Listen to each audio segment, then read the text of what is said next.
Summer greens, not so easy to paint them. In this demo, I'm going to show you how I'm using the colors of the underpainting to bring more interest and more life to the summer greens. I actually worked out the shapes and the colors for the underpainting, and now I'm working on a 9 by 12. It's a piece of neutral colored UART paper, and I am starting to set up those shapes, very basic shapes on this piece of paper. And I have my colors listed on the left. Right now I'm just with one color setting up the shapes. The next stage would be blocking in, just basically with a flat color, blocking in the largest areas possible, and that would be the beginning of the river shape. So I'm working with a green color because that's what I want to show through the blue. It's going to be something that's underneath that flickering color, underneath the blues that are basically reflections of the sky into the water. And now I also have the darker red for the right side and kind of a little bit subdued, but still orange, still warmer color on the bank that's behind, kind of backdrop. And my lightest areas are the warmest and the cleanest color. It's this orange, light orange, which is kind of like mid-tone orange, I would say, by itself, but one more area left, and that is the sky. And for the sky, I usually use warmer colors for the underpainting because they just kind of bring more luminosity to the colors that are laid on top. So I'm ready to use my isopropyl alcohol, the brush, which is 2 or 3/4 inch. I think that's the one. A synthetic brush. Don't use your good watercolor brushes. You don't want to ruin them. The paper is pretty rough. So when I am working on the blocking for the trees, I don't want those tops of the trees to have very rigid edge, because even though it seems like we can set it up rigidly against the sky, but usually we still have some branches kind of sticking out and creating a little bit of a transition between the sky and the trees. Usually I want to account for that when I'm working on the underpainting. And here maybe a little bit more liquid than I normally would use. You can see it dripping down, and you can see the effects of those drips. Some artists could actually use them quite effectively, and you can experiment with that. So for the grass, trying to keep up with my video, for the grass, I'm washing down this orange, and I also vary the marks. Like, for example, very top of the grasses, it's lighter, but this side, we actually see that vertical part of the grasses. And so that is a little bit darker. But overall, it's a high tide. We don't really see the ground. We only see the grass above the water.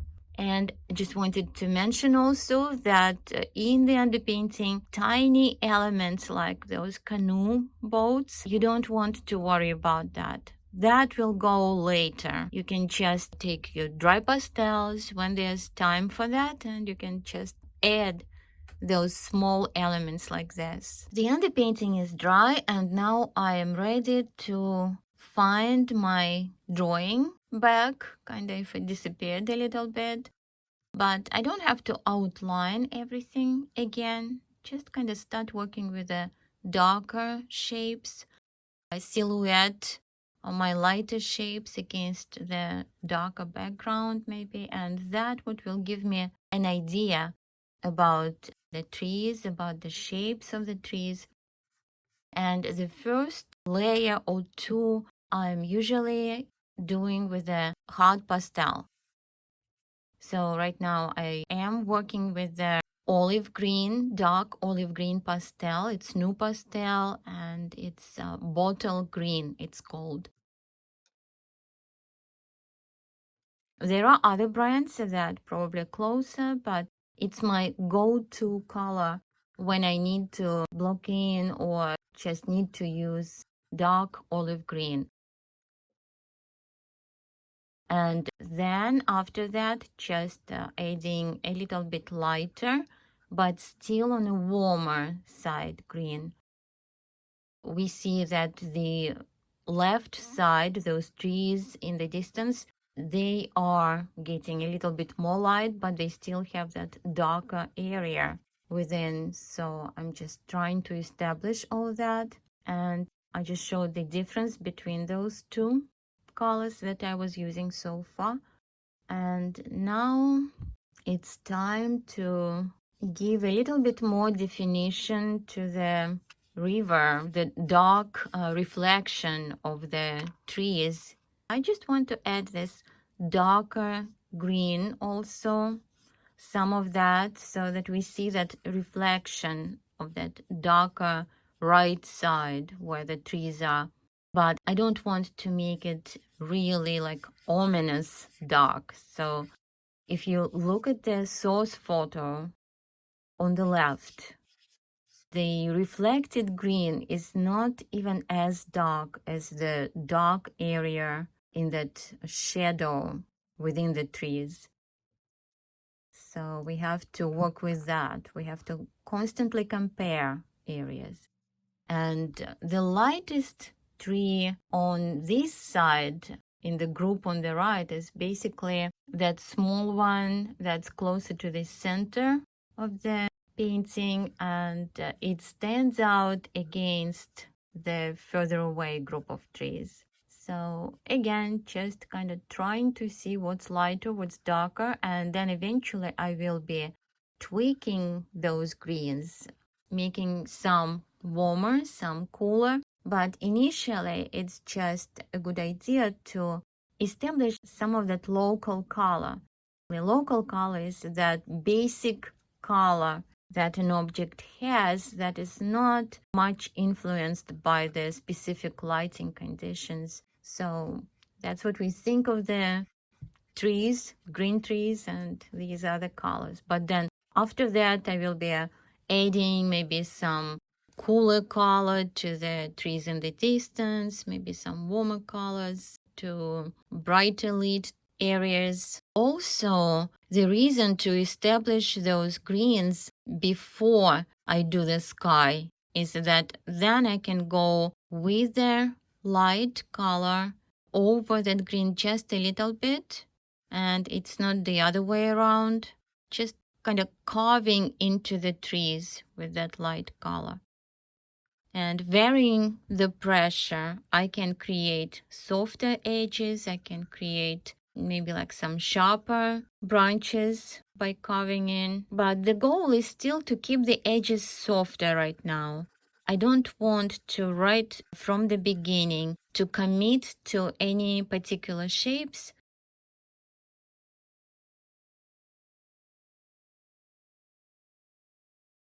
Now with a darker, kind of like reddish purple, it's a very dark color from Terry Ludwig. They have a few rich dark colors, and it's really handy when you really need to make the area kind of recess, show that there's little light getting into that area. You definitely go for something like this. And it's not a problem that this is not green, because then I can put green, darker green too, cooler green on top of it as well. And I end up with a richer combination of colors than if I just stick to variations of a green. The world around us catching all sorts of different light and reflections from different objects. So that's why the colors will vary. And it's good to reflect it in our painting. That makes it more natural. So I'm working with this darker green right now, getting all these areas in the shadow in the larger group of trees on the right. Trees at the left, just at the bottom basically, and the one that's behind this lighter, smaller tree in the distance.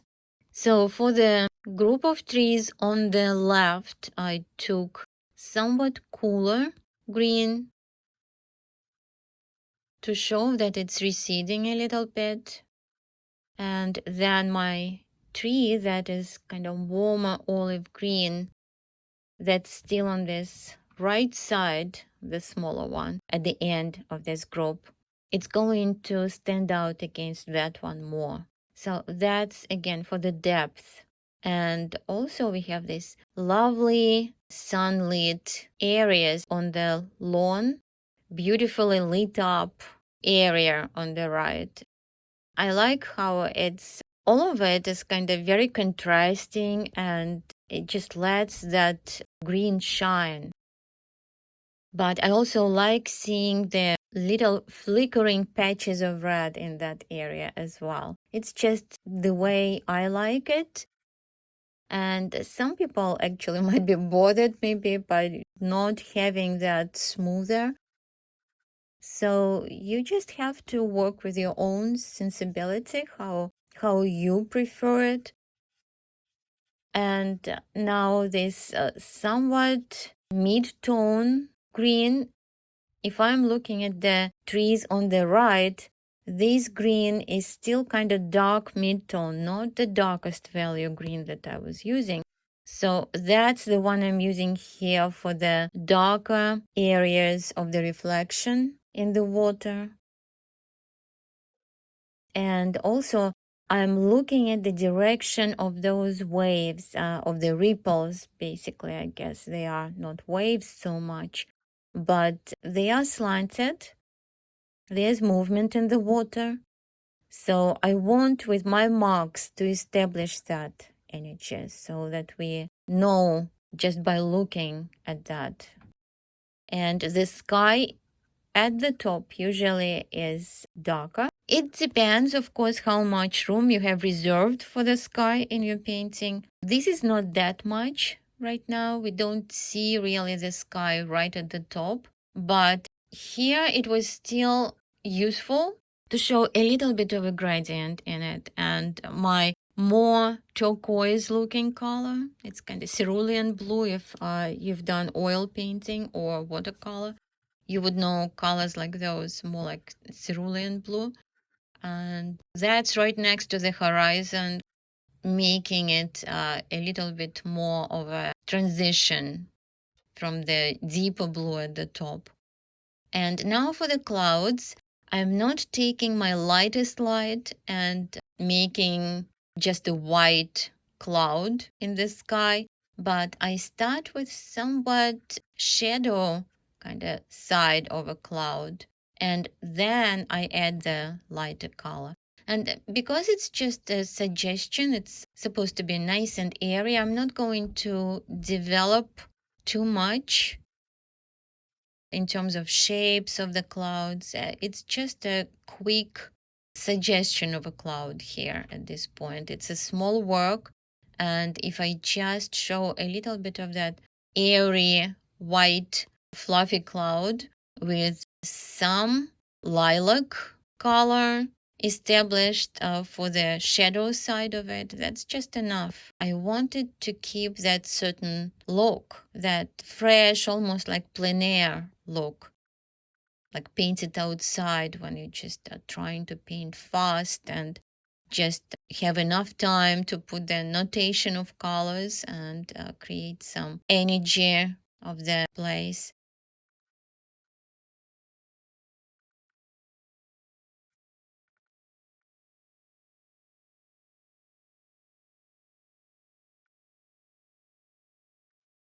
And here I just touched with my glove, just blending the color a little bit, but touched with my glove that already had white on it, and that wasn't good. So that's where the bristle brush can help with things like this, but it's best to learn not to go into the painting trying to blend things here and there without wiping your gloves first. And I also started adding the color for the grasses. If you compare the value of the color I'm using for the grasses in the very beginning, it's not as light as what's in the photo. Why I'm doing this? I'm just trying to establish the color that I'm going to let show through the lighter colors at the top. Basically, that's the idea. Same idea with the underpainting and with my first layers as well. So now with the blue, I start establishing the shapes of the grass and also the ripples. And in the distance, those ripples, they kind of merge with each other. They create more solid, well, not necessarily solid, but kind of textured surface, while closer to us, we actually start seeing the separate wavelets, I guess, or ripples, how you would call it. And again, following the direction, they'll kind of got a little bit off track, but I can still get that. It shouldn't really be just a straight line. Basically, there's movement, particularly we see a lot more of that closer to us. There are ripples even within those wavelets, basically. Also, I went over that green area with that blue because that's blend, that's kind of a reflection of that grass a little bit into the water. And now I can get that lighter color. And as I added, now we really get to see that striking value contrast and how it affects the way the painting looks, but also adding a little bit of that kind of grayish color within the reeds. So it's not just artificially so bright that it hurts the eyes. So now I need to adjust the color, the temperature, though the value now it's pretty much that light value for the grass, but a little bit greener. Previously it was a little bit brighter, kind of more yellow color. And as you work, now you start see the relationship between the parts of the painting, and maybe it was a little bit too bright right away, so here's still a chance to correct that, and it's just working in stages. But these grasses also have some darker areas. Here, like we see some of those vertical sides of the grasses, though the water is pretty high, and we really see just a little bit of that side. Usually when it's a low tide, we see the surface, the bank actually. The side of the grass is a lot taller and we see it clearly, but not when the water is so high up at the high tide. And I also established more greens in the front part. And right now, no grasses, no single grasses here yet. The best way to establish the mass of that grass is just creating that kind of layered shape. And then later I will add thinner grasses on top of it. The blue that I was using was pretty chromatic. It's pretty pure blue. So I still can go in with that darker color into it, and it's not going to muddy it really or chalky it. I think I just kind of the direction of the lines that I didn't like. So I tried to scrape it with a little tool, and eventually it's going to be fixed with the lighter blues that are going to be on top of it. Okay, this part is just going to be about refining the details, creating those nice details, refining the areas, refining the colors. And now it's time to look closer at the reflections, at different values within the river.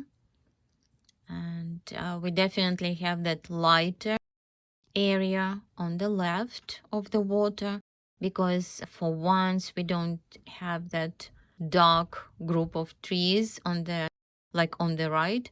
So we see the sky reflecting into it, and we also have the clouds, those lighter clouds reflecting into the water. So I will have to do that. And for now, I wouldn't try to make the waves, the water too complicated. Just kind of work creating those darker green waves first, and then eventually just add those blues. That's where it catches the reflection of the sky in between those more vertical waves. Keep the pressure light so that it looks like the color is transitioning.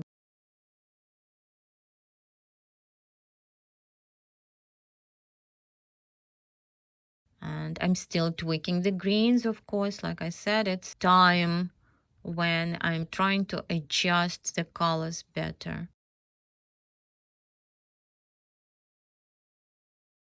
You can also notice that as far as blending, I basically don't do that, very little, and sometimes maybe like in the sky I do more blending, but I do happen to like the look of that yellow showing through, so it's not a problem. It's actually kind of adding to the idea of some of those clouds, kind of lighter clouds scattered in the sky. So you have to trust your viewer to create some of the story behind that. If it looks interesting, don't try to just overwrite it completely, make it too smooth. Sometimes that texture is actually what's making it more interesting, more exciting.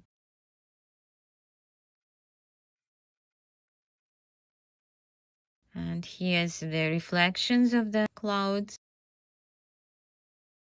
Maybe could make it a little bit more subtle, but then again, I'm exaggerating things a little bit. That works. So bringing a little bit more of that warmer color into the clouds as well, but kind of tried to see if there's a room for that in the reflection, but no, decided not to do that. But it's also the stage when you have to start stepping back and looking at your work, and maybe it's time to stop before it gets too far. So right now, of course, it's not quite there, but I just wanted to mention it. So at this point, you want to start paying more attention to when the work is going to be finished. For some people, finished means everything is smooth, polished, every edge is taken care of, but it might be not what the painting needs. I'm just like very awkwardly here trying to put in this person in a kayak, but this is on the left side, the one that's harder for me to reach when I'm shooting a video. So it just happens to be a very schematic person here. And also I don't want to make it kind of like a frozen either. So I'm not going to get too finicky about it, trying to go back and forth and reshape it too much. It's there. It has some of that shape, and that would have to be enough. So I'm more interested in them more as a color accent. It's kind of has that nice glowing lighter red. So that boat is reflecting into the water, and that's an interesting accent as well. And the ones in the distance, they're just very small dots. And some of that color is lighter. It's not just this darker color.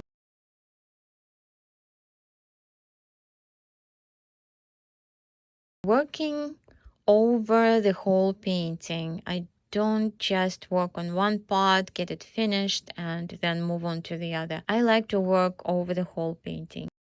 And now there's a little bit cooler green is working for the distant trees on the left, and just added a little bit more of it into this vertical area of the grasses on the sides, basically.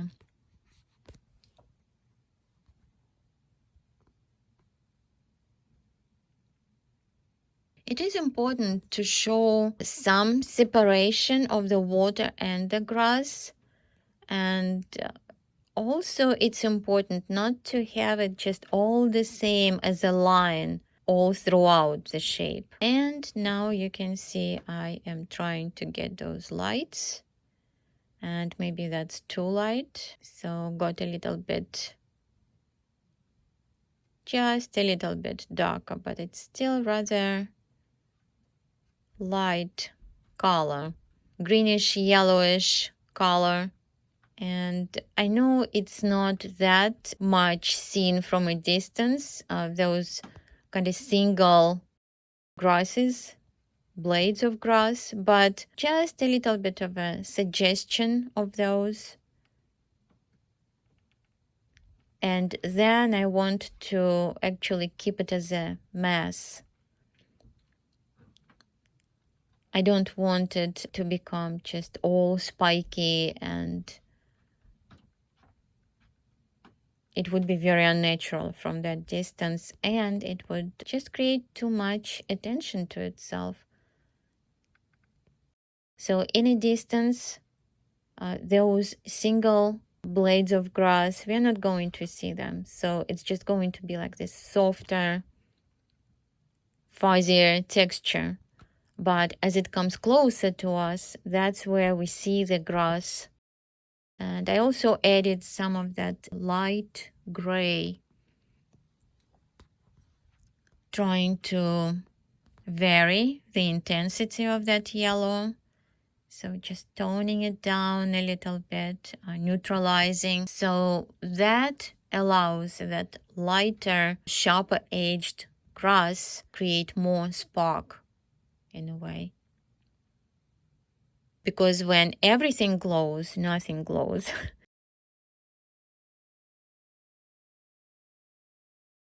And some of the tree trunks are actually getting a little bit of light through that. So I can add that, and I don't want it to be all throughout similar. So only parts of those trees may be catching the light at the top or at the bottom, and when it goes all the way to the ground, you see there's a shadow area. So you cannot really continue with that light on a tree trunk into that shadow area because there's really no light there. And somewhat a bit neutral green for this very top area right next to the grasses, just to neutralize that blue, maybe show that it's a bit of a reflection from those grasses.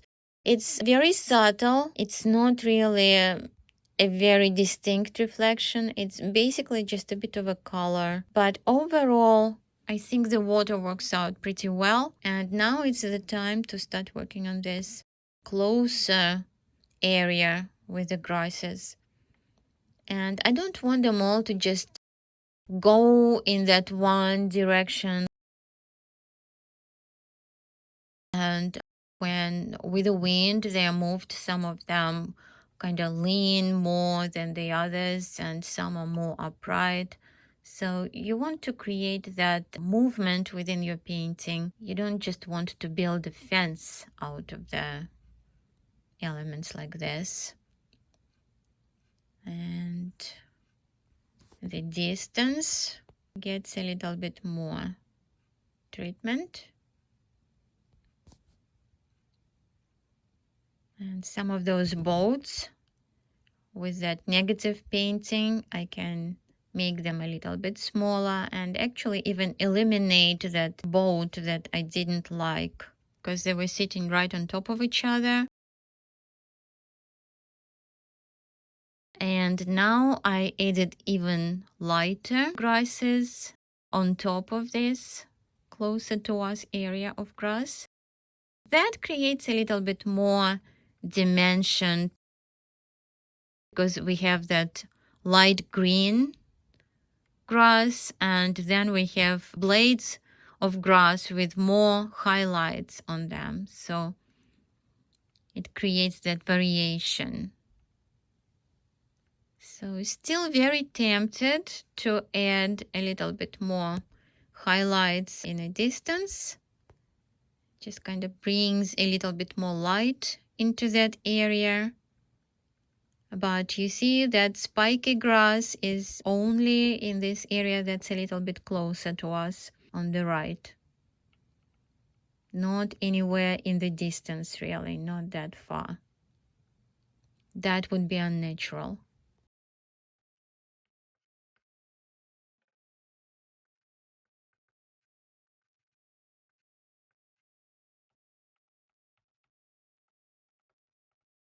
Some different temperature greens to just kind of have some of the branches maybe catching a little bit more light at the top. So there's still contrast with that darker color within that area.